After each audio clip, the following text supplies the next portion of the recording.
Meus irmãos, vamos abrir a palavra de Deus no Evangelho de Mateus, Mateus capítulo 26, a partir do versículo 26, é o que temos a tratar nesta noite, o que iniciamos hoje pela manhã. Nós tivemos problemas com a transmissão, dificuldades com a internet no dia de hoje, e por isso, talvez os irmãos que não estiveram pela manhã não puderam acompanhar o que tratamos juntos, e o sermão desta noite é a sua sequência. Então, como uma breve introdução, é um tratamento que nós estamos dando a um assunto que tem sido motivo da nossa reflexão e do nosso estudo. Não somente como conselho da igreja, mas também como congregação em geral. A necessidade de pensarmos sobre a importância de uma frequência maior da celebração da ceia do Senhor em nossas reuniões, em nossos momentos reunidos para adoração a Cristo. Entendendo que a palavra nos recomenda isso, entendendo que a Santa Ceia, como um sacramento, também é um meio de graça, como a oração, como a palavra, como a comunhão. Então, hoje pela manhã, nós começamos a ver isso e trabalhamos o que a primeira carta aos Coríntios, capítulo 11, fala, a repetição, pelo menos 5 vezes, da exortação apostólica de que eles se reuniam para celebrar a ceia do Senhor, revela uma frequência ali clara, ou seja, em outras passagens da Bíblia, como Atos capítulo 20, ou como na segunda carta aos Coríntios, quando o apóstolo Paulo recomenda sobre as coletas e o partir do pão que deveriam acontecer no primeiro dia da semana, nós percebemos que em 1 Coríntios 11, a igreja então se reunia no primeiro dia da semana, como nós, e o que acontecia toda vez que eles se reuniam, e essa reunião acontecia todo domingo, eles se reuniam para partir o pão, eles se reuniam para celebrar a ceia do Senhor. Como nós falamos pela manhã, obviamente, Paulo os exorta, porque embora eles se reunissem para partir o pão, eles estavam fazendo tudo errado, porque não havia não estava presente o verdadeiro espírito da comunhão, que deve prevalecer quando nós nos reunimos para adorar a Deus e celebramos juntos a ceia do Senhor. Mas o fato é que ali você tem uma prova de que as reuniões aconteciam, de que havia uma frequência e não um prolongamento ou um esticamento das celebrações da ceia com relação aos outros elementos do culto que estavam sempre presentes. Então, nós fizemos esse tratamento, também apresentamos no final as objeções que são mais comuns e apresentamos respostas, e embora nós não conseguimos, tenhamos feito a transmissão, não conseguimos fazer isso, a mensagem da manhã ela foi gravada. Amanhã ela será editada e logo em breve disponibilizada para os irmãos novamente estudarem o assunto. Eu peço também que os irmãos atentem para a pastoral dessa semana, porque também vai se somar ao assunto. Quando fala da compreensão da nossa tradição reformada, o protestantismo reformado clássico, do qual nós somos herdeiros, na abordagem da ceia do Senhor. Então, há uma compreensão interessante nesse quesito de que toda vez que a ceia do Senhor era celebrada, os reformadores entendiam que isso acontecia porque os crentes tinham negócios a tratar com Deus. E esses negócios não podiam ficar sem se resolver, não poderiam permanecer inacabados. Então, por exemplo, as exortações que nós temos registradas na história, elas são bem curiosas. Por exemplo, quando dirigida a palavra aos jovens que foram batizados na infância, a exortação era para que eles não se demorassem, mas para que eles se resolvessem com o Senhor. E onde tudo isso era resolvido? Na mesa. E aí, irmãos, a ideia sempre, ela caminhava nesse ponto. Se a palavra era dirigida àqueles que ainda não tinham se batizado e professado a sua fé, já adultos, que eles precisavam tomar essa decisão. E eles não podiam ficar tão distantes da mesa, porque a mesa era a marca da comunhão e da paz que nós temos com Deus em Cristo Jesus. quando a palavra era dirigida para os crentes, que eles fizessem sempre uso da mesa do Senhor, não se ausentando, a fim de que pudessem ser ricamente abençoados. Mateus capítulo 26, a partir do versículo 26, nós temos um dos registros da instituição da ceia do Senhor. Jesus Cristo vai fazer isso na noite da Páscoa. E alguns têm a tendência a acreditar que Jesus estava ali substituindo a Páscoa pela ceia do Senhor, quando na verdade ele estava instituindo um sacramento na celebração da Páscoa, cumprindo o seu sentido. A ceia não substituiria a Páscoa se cumpriria em Cristo. Por que razão? Porque cada Páscoa, ela também carregava elementos que na ceia do Senhor não seriam mais carregados. O cordeiro, as ervas amargas, o pão sem fermento. Jesus estabeleceria então somente dois elementos, simbolizando o seu corpo e o seu sangue, o pão e o vinho. Mas aí o que é que ocorre? Observem a leitura do texto, por favor.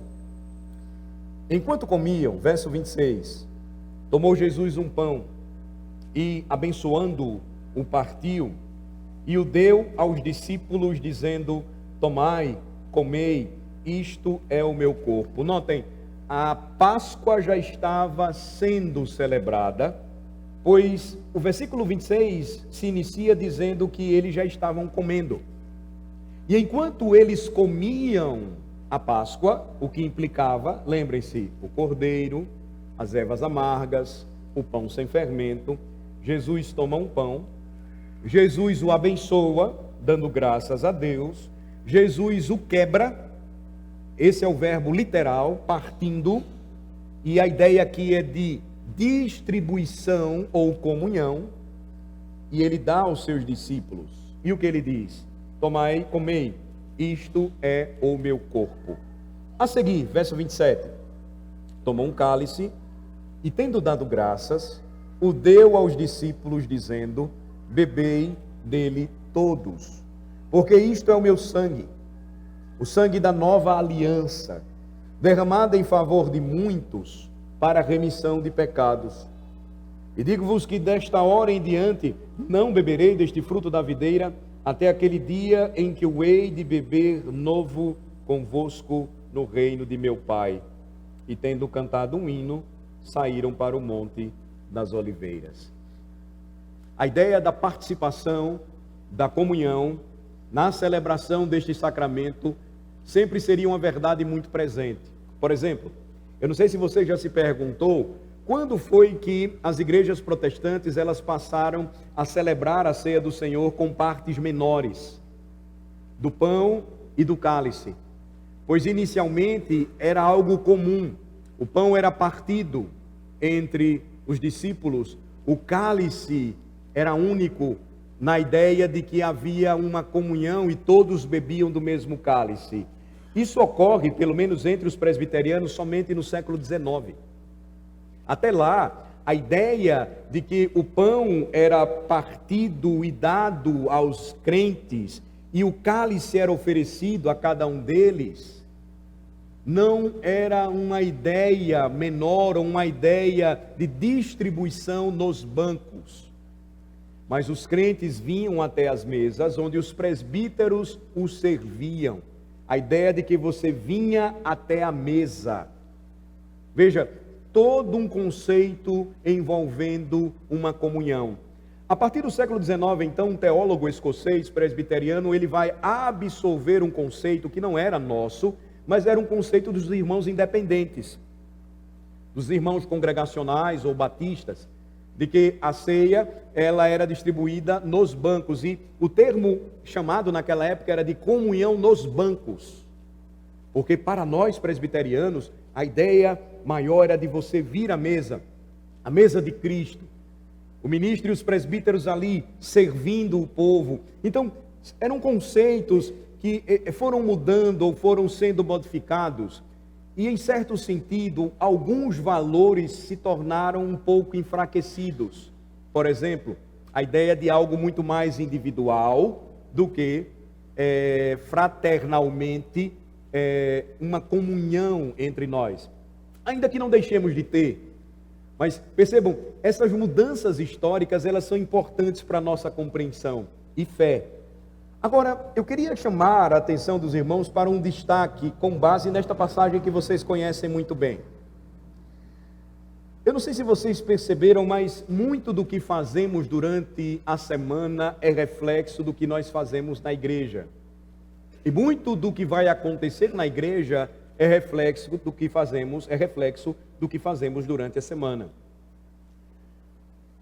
O mês passado, que encerrou o ano de 2024, pode nos ajudar a compreender um pouco isso. Eu lembro da minha infância na casa dos meus avós.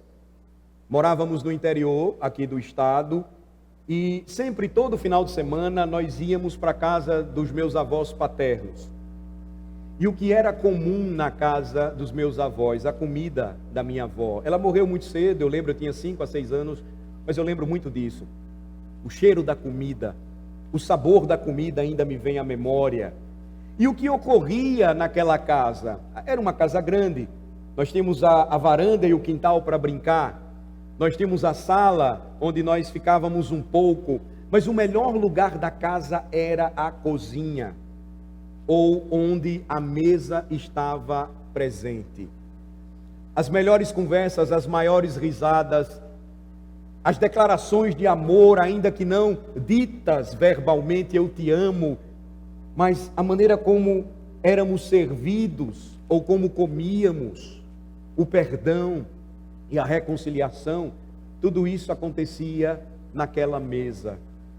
E eu penso que não é tão diferente assim com vocês. A cor da toalha, a distribuição dos pratos, dos talheres, dos copos, o que se bebia, o cheiro dos alimentos, reflete durante a semana e durante períodos ou datas importantes do ano, aquilo que nós vemos na mesa posta. A cor da toalha, as toalhas que cobrem as bandejas, o cálice, tudo isso arrumado e preparado como um lugar importante de comunhão para nós. Por que tudo isso é importante de se dizer nesta noite? Porque estudos recentes confirmaram isso, o que eu vou dizer agora para vocês. Estatísticas mostram que quando as famílias comem juntas, regularmente, há uma redução drástica na taxa de obesidade nas crianças. E, na verdade, crianças que jantam com maior frequência com seus pais, elas têm menos problemas com drogas ou álcool quando ficam mais velhas. Elas passam a aprender a comer de forma mais saudável, têm melhor desempenho acadêmico, e todos esses relatos fazem parte de uma estatística curiosa. É fruto de filhos que cresceram bem próximos a seus pais e que comeram à mesa com sua família com mais frequência. Pelo contrário, ou ao contrário de tudo isso, aqueles que experimentam um outro caminho, que não fez bem para a saúde ou destruiu a sua alma, normalmente não tinham muita comunhão com os seus pais. E em uma casa, essa comunhão sempre ela ocorre com frequência à mesa. Acontece, irmãos, então, que nós sempre, em uma família ou em uma casa, vamos gravitar em direção da mesa por um motivo. A mesa, de fato, é o centro da vida familiar e também da saúde. Estatisticamente, isso está comprovado. Agora, pensem comigo. Não é de se admirar, portanto, que Jesus também enxergasse a mesa como a peça de mobília mais importante de uma casa? Se você já leu os evangelhos com atenção, você vai notar que é difícil lê-los e fazer isso com o estômago vazio. Por que razão? Porque sempre Jesus está parando para comer na casa de alguém. para fazer uma refeição na casa de alguém. E você só faz a refeição na casa de outra pessoa se esta pessoa lhe convidar, se ela desejar ter comunhão com você. Jesus comia com os cobradores de impostos, Jesus comia com prostitutas e também com aqueles que eram desprezados da sociedade, outras pessoas, pecadores variados, mas também Jesus comia com a elite religiosa de seu tempo. É difícil você ler os evangelhos, como eu disse, com o estômago vazio. Jesus sempre estava comendo e bebendo na mesa de alguém. Tanto que, diferentemente de João Batista, que teve uma característica como profeta mais austera, viveu no deserto, comia gafanhotos e se alimentava também de mel silvestre, Jesus foi acusado por diversas vezes de ser comilão e beberrão. Claro, eram mentiras levantadas contra ele. Mas por que razão? Porque dificilmente, durante os 3 anos de seu ministério, você não veria Jesus Cristo sentado à mesa, comendo com alguém, comendo com alguma família. E o que é que acontecia então, nesses momentos ou nessas refeições? Ele claramente era um convidado muito popular. Suas conversas de fato eram muito interessantes e ocasionalmente extremamente provocativas. Vocês lembram de Zaqueu? Zaqueu sobe no sicômoro, uma árvore daquela região da Palestina, porque ele era muito baixinho, para ver onde Jesus estava passando em meio à multidão. E Lucas 19 registra que Jesus de repente para, ele olha para aquele sicômoro, ele chama Zaqueu pelo nome e ele diz: desce depressa, porque hoje me convém ficar em tua casa. E ele é recebido na casa de Zaqueu. E no momento em que eles estão lá, e no momento em que eles conversam, Zaqueu então dá provas da sua profissão de fé, da sua conversão. E o Senhor Jesus então vai dizer que hoje houve salvação nesta casa, é a declaração dele com respeito à conversão de Zaqueu. E por que tudo isso é importante, irmãos? Porque até mesmo algumas de suas histórias eram sobre mesas. Histórias sobre convidar pessoas e a organizar lugares onde as pessoas pudessem aproveitar a comida e a bebida de forma especial. Foi justamente entre comida e bebida, numa festa de casamento, que Jesus realizou o seu primeiro milagre. Portanto, ao fato de que quando Jesus quis dar aos seus discípulos uma maneira continuada de memória ou memorial ao seu nome, de uma lembrança acerca dele, de que ele não lhes deu algo para que memorizassem. Jesus não lhes deu um catecismo. Jesus também não lhes deu uma teologia para que pudessem ponderar sobre a sua vida e obra, ou algum mantra para que pudessem repetir. O que foi que Jesus deu para que os seus discípulos não se esquecessem dele? Uma refeição pactual. Foi isso que Jesus fez. E é por isso, irmãos, que como em uma casa a peça central de muitos dos nossos espaços de adoração, em nossos templos, também é a mesa. Ela sempre está posta. Em nossa distribuição aqui, por falta de espaço, ao lado do púlpito.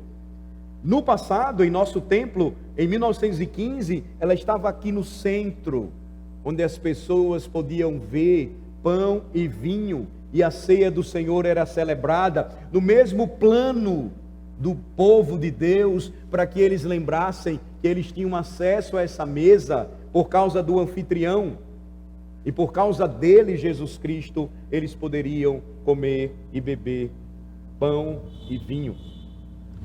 É justamente aqui, irmãos, que nos reunimos como família de Cristo Jesus, nesta noite, para este jantar do domingo. É a refeição que Jesus nos deixou para que nós jamais esquecêssemos do seu grande amor por nós.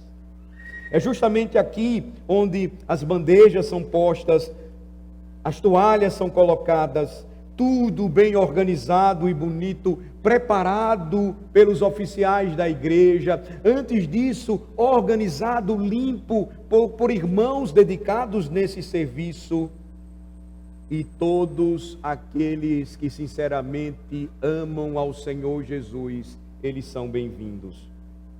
Veja, nós estamos pensando sobre esse tema porque tem se tornado incomum para nós algo que deveria ser muito mais comum.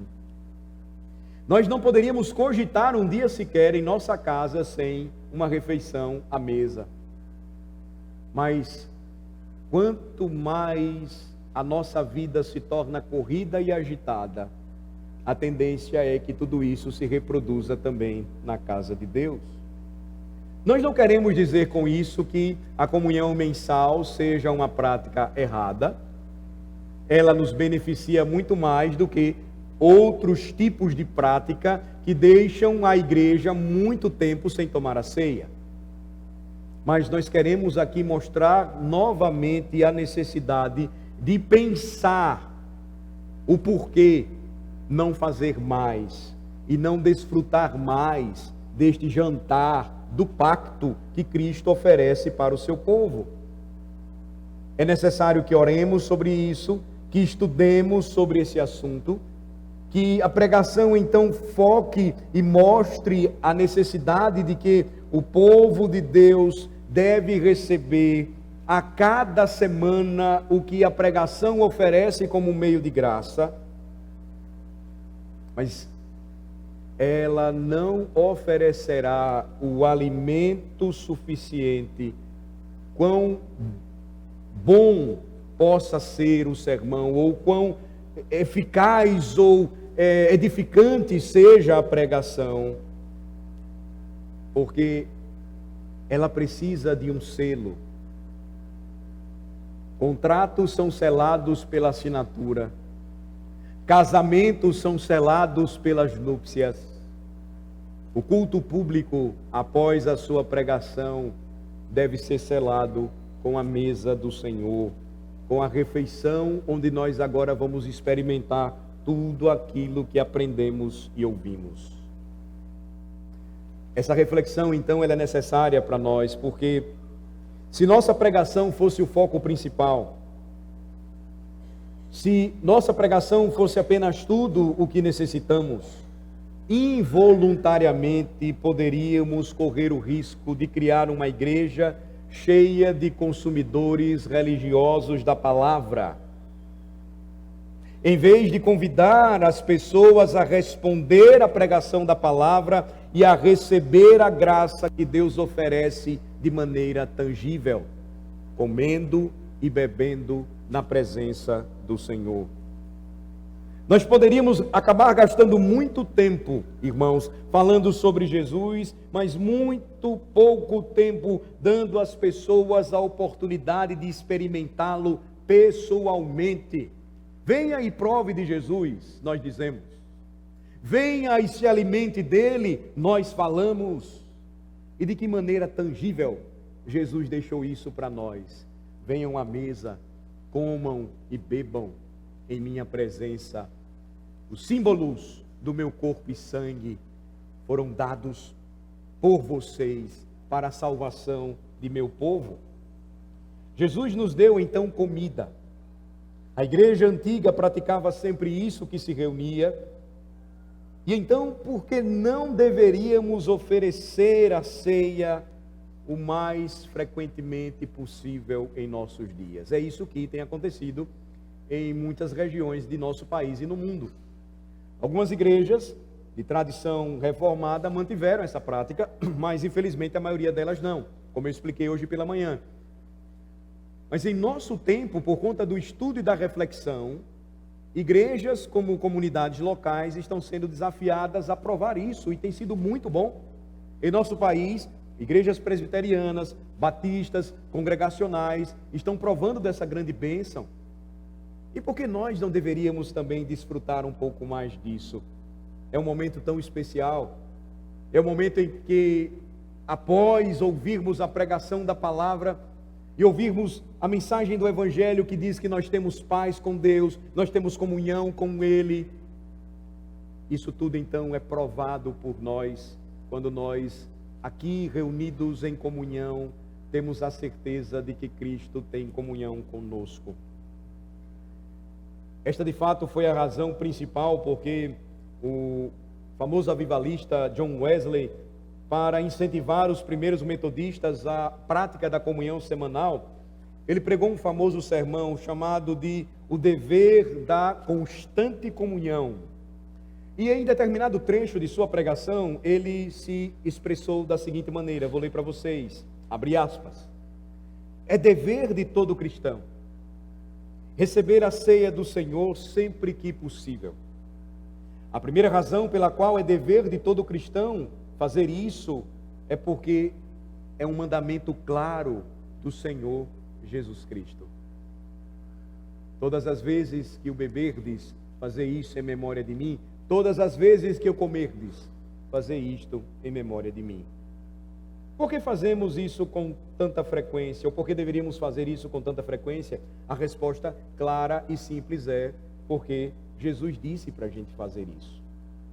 Do mesmo modo que ele disse que todo aquele que cresce deveria ser batizado, e essa é a prática ordinária da igreja, batizar aqueles que creem, ele também disse que este memorial, ele deveria ser celebrado toda vez que o seu povo se reunisse. Como eu expliquei aos irmãos pela manhã, os reformadores vão resgatar a importância da ceia do Senhor, porque na Idade Média, os fiéis na igreja romana só participavam da ceia uma vez no ano. Imaginem, o ano inteiro eles só tinham um momento, enquanto nos outros momentos apenas o sacerdote tomava a ceia.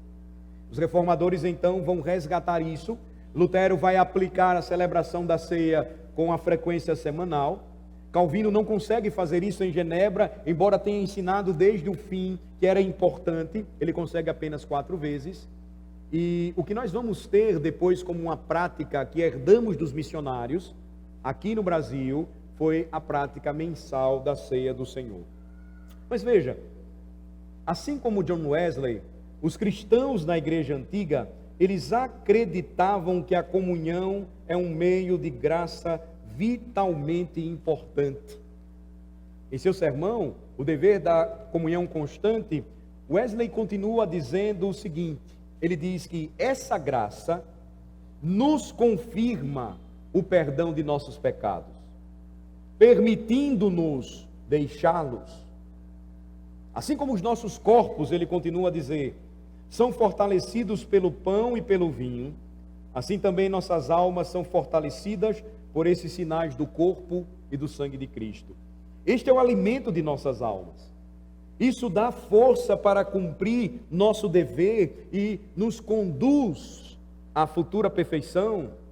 Se, portanto, tivermos qualquer consideração pelo claro mandamento de Cristo, se desejarmos o perdão de nossos pecados, se desejarmos forças para crer, amar e obedecer a Deus, conclui Wesley, não devemos negligenciar nenhuma oportunidade de receber a ceia do Senhor. Veja, se as nossas refeições diárias são importantes, não apenas para a nossa nutrição, mas também para a nossa comunhão em família, então a comunhão regular na igreja é vital para a nossa nutrição espiritual, para a nossa coesão e amor como a família da igreja, a família de Cristo Jesus. É necessário que nós reflitamos sobre isso. É necessário que nós experimentemos mais sobre isso. Se você examinar o que o nosso catecismo maior fala sobre a ceia do Senhor, é algo maravilhoso.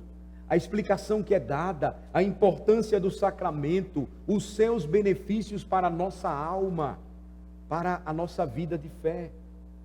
Se refeições familiares regulares previnem obesidade, abuso de substâncias ilícitas, evasão escolar e notas baixas em crianças, o que então a comunhão semanal da ceia do Senhor na igreja preveniria? preveniria incredulidade, orgulho e vaidade, preveniria má teologia entre nós, incentivaria e trabalharia em nossas almas afeições religiosas muito próprias do ensino do Evangelho, muito mais do fruto do Espírito, enquanto cada dia mais faríamos morrer as obras da carne. Nós compreenderíamos melhor a nossa missão, porque você vai à guerra e você precisa combater a sua batalha bem nutrido. Se entendêssemos cada vez mais a importância do que faremos mais uma vez aqui esta noite, à mesa do Senhor, nós sairíamos muito mais dispostos a testemunhar o Evangelho da graça de Jesus. Faremos como aquela parábola que o Senhor contou do grande banquete do rei, quando os religiosos o desprezam, e ele então manda ir lá fora e buscar todos os que estão pelo caminho. Faríamos isso, porque o nosso desejo era ter muito mais pessoas salvas pela graça de Jesus, comendo e bebendo da sua mesa. Aqui na mesa do Senhor, nós somos lembrados de que somos todos pecadores, salvos somente pela graça de Jesus.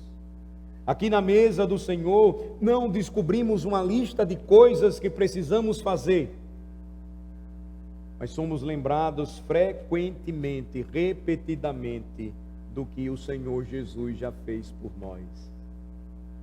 É aqui que nós nos esquecemos ou deixamos para trás tudo aquilo que por vezes nos afasta de Deus e uns dos outros, porque somos vistos de forma igual, negros e brancos, amarelos, estrangeiros ou nativos, israelitas ou gentios, escravos ou livres, todos somos um em Cristo Jesus e partimos juntos de um só pão na mesa do Senhor Jesus. Aqui na mesa, então, nós descobrimos que não importa a raça ou gênero, se somos ricos ou pobres, se estamos cheios de fé ou prestes a tropeçar e a cair, é aqui que o Senhor nos recebe e nos restaura, porque aqui sempre haverá um lugar para nós. Jesus, o nosso Senhor, é o anfitrião. Nós somos os seus convidados e sempre haverá espaço na mesa de Cristo. Ele tem feito isso por gerações. Ele tem recebido ainda hoje muitos e muitos em sua mesa. Já disseram certa vez que existem 3 frases que todo ser humano ele deseja ouvir e ele precisa ouvir a fim de poder viver bem, ter uma vida plena, uma vida abundante. A primeira frase é: eu te amo.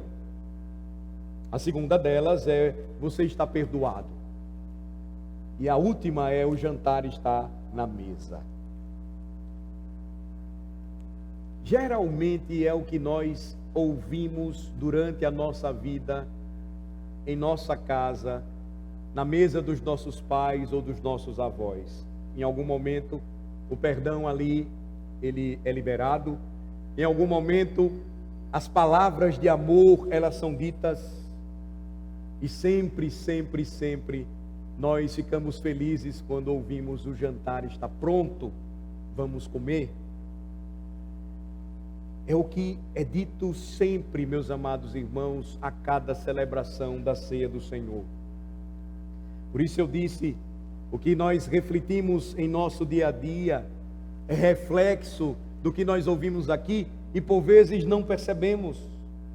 Na mesa do Senhor nós sempre ouvimos o quanto Deus nos ama, porque Deus amou o mundo de tal maneira que deu o seu Filho unigênito para que todo aquele que nele crê não pereça, mas tenha a vida eterna. Nós ouvimos na mesa que nós somos perdoados porque Cristo Jesus veio ao mundo para salvar pecadores como nós. E nele nós temos o perdão de todos os nossos pecados. Que é na mesa do Senhor que nós somos convidados para jantar novamente. Não importa o quão longe tenhamos ido ou quanto tenhamos nos desviado, o convite da mesa é sempre para que tornemos a Ele em arrependimento e fé, que sejamos tratados por Ele. E mais uma vez então, assim como o pródigo voltou para a casa do pai humilhado, o Senhor recebe o seu filho e Ele então o convida a participar de uma grande festa. Não apenas devemos ouvir a palavra de Deus, e nós fazemos isso dominicalmente, na mesa do Senhor, não somente a palavra de Deus, ela pode ser ouvida, mas ela pode ser tocada, ela pode ser saboreada. Santo Agostinho dizia que os sacramentos são esses sinais visíveis que podemos tocar e provar da graça invisível. Nós nos achegamos a Cristo com fome e sede para receber uma refeição especial, pão e vinho, símbolos de seu corpo e de seu sangue. E o que tudo isso nos revela, irmãos, que Cristo preparou uma mesa para nós. Eu concluo dizendo que a ceia do Senhor, portanto, é um meio pelo qual Deus transmite sua graça e amor para o seu povo. Nós podemos tomar isso e nós podemos então provar isso dentro de nós. E o que fazemos depois que somos alimentados? Nós comunicamos e testemunhamos deste grande amor para todos ao nosso redor.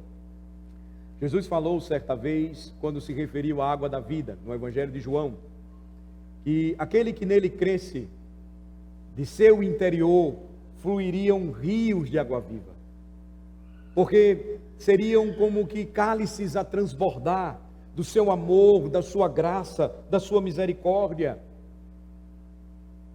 Se nós começarmos a experimentar com maior frequência em nossos cultos a ceia do Senhor, nós proclamaremos ainda mais a morte do Senhor por nós.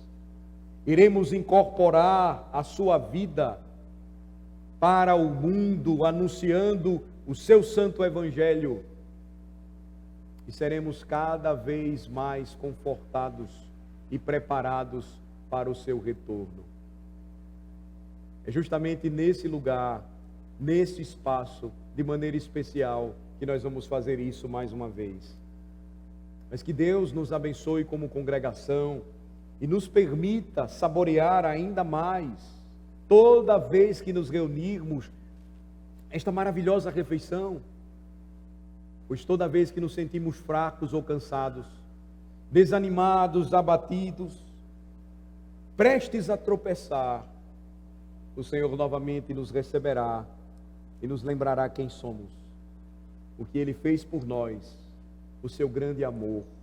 Quando tivermos dúvidas quanto a isso, Ele vai dizer: venha, prove novamente disso, coma e beba e veja que esses símbolos lembrarão a você, porque eu instituí para essa finalidade, que o que eu fiz por vocês, tudo isso é real. É uma exortação para todos nós. É uma exortação para os nossos filhos, para que também deem um passo importante quanto à sua profissão de fé e experimentem isso.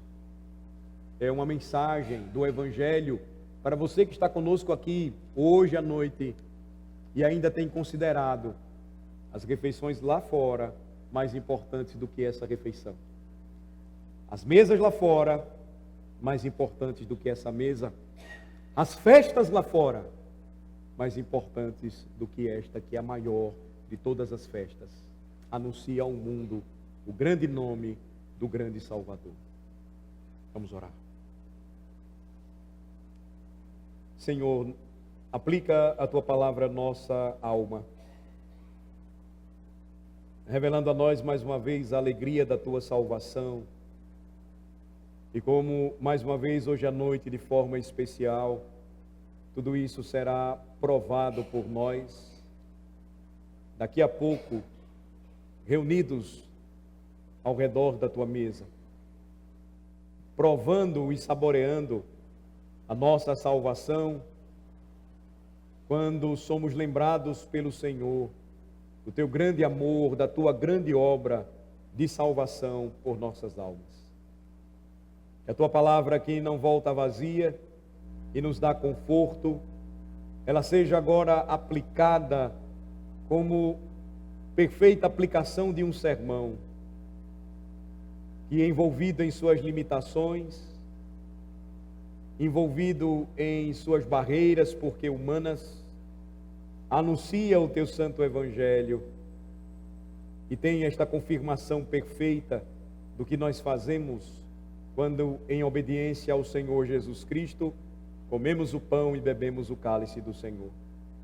Que a tua palavra seja selada nesta noite nos corações por este sacramento, e porque ela não volta vazia, que o teu Santo Espírito opere em nossos corações, é a nossa oração, em nome de Jesus. Amém.